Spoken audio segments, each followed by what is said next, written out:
అలా మనం ఒక పాట గురించి ఇంత మాట్లాడుకుంటే ఎన్ని అద్భుతమైన పాటలు రాశారు సార్. అసలు నాకు చాలా ఇష్టమైన పాటలు ఇప్పుడు రీసెంట్గా ఎంత హాంటింగ్గా ఉందంటే ఎక్కడికి వెళ్ళినా అదే పాట నోట్లో తిరుగుతుంది, తాను నేను. అసలు అంత అద్భుతంగా ఎలా రాశారు సార్. మీరు రాసే పాటల్లో కూడా అన్నీ సులభంగా ఉండే పదాలనే వాడుకుంటారు ఎక్కువగా. అది అంటే జనానికి రీచ్ అవ్వాలి, వాళ్ళకి అర్థం అవ్వాలని రాస్తున్నామని అలా ఆ పదాన్ని ఎంచుకుంటారా, లేకపోతే మీ పాట ఆ సిచ్యుయేషన్కి ఆ పదాలే గుర్తొస్తాయా మీకు?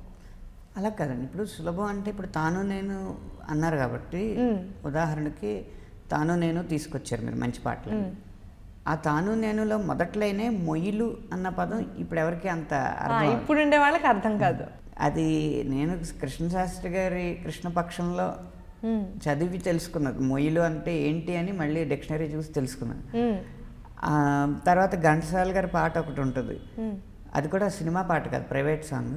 తల నిండ పూదండ దాల్చిన రాణి. ఆ పాటలో చరణంలో ఒక లైన్ వస్తుంది, పూల వానలు కురియు మొయలివో మొగలి రేకులలోని సొగసువో అని ఒక లైన్ ఉంటుంది. పూల వానలు కురియు మొయ్యలివు అంటే పూల వర్షాలు, పూల జల్లులు కురిపించే మేఘానివా నువ్వు అని. ఆ మొయ్యిలు అన్న పదం ఎందుకు వాడాల్సి వచ్చిందంటే, అది తమిళ్లో ఈ తాను నేను పాట తమిళ్లో చేసినప్పుడు అది 1000 సంవత్సరాల క్రితం రాసి పెట్టున్న ఒక కవితని తీసుకుని ట్యూన్ చేశారు రెహమాన్ గారు. నాకు గౌతమ్ మీనన్ గారు కూడా సిచ్యువేషన్ చెప్పి ఇది ఇలా తీసుకుని చేసాం మేము అన్నారు. అన్నప్పుడే నాకు అర్థమైంది, దీనికి ఇప్పుడు సినిమాల్లో వాడుతున్న భాష వాడితే కనుక అంత బరువు ఉండకపోవచ్చు.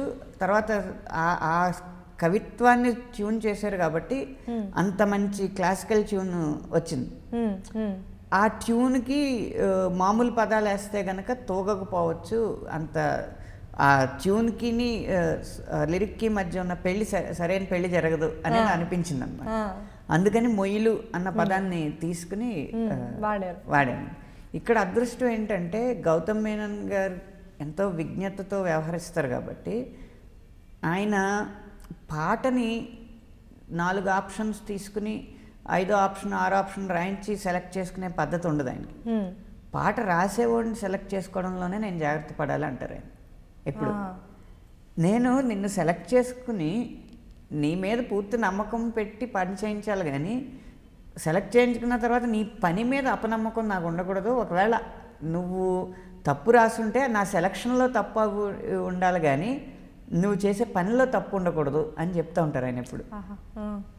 అందుకని ఆయన దగ్గర రాసేటప్పుడు నాకు ఎప్పుడు 100కి 150% స్వేచ్ఛ ఉంటుంది. ఖచ్చితంగా అన్ని సింగిల్ వర్షన్స్లో ఓకే అయిపోయిన సాంగ్స్ ఉంటాయి ఆయన దగ్గర. తెలుగు ప్రేక్షకులందరికీ నమస్కారం. మీరు చూస్తున్నది ఐ డ్రీమ్ మీడియా. త్వరలో ఒక ముఖాముఖి కార్యక్రమంలో మిమ్మల్ని కలవబోతున్నాను.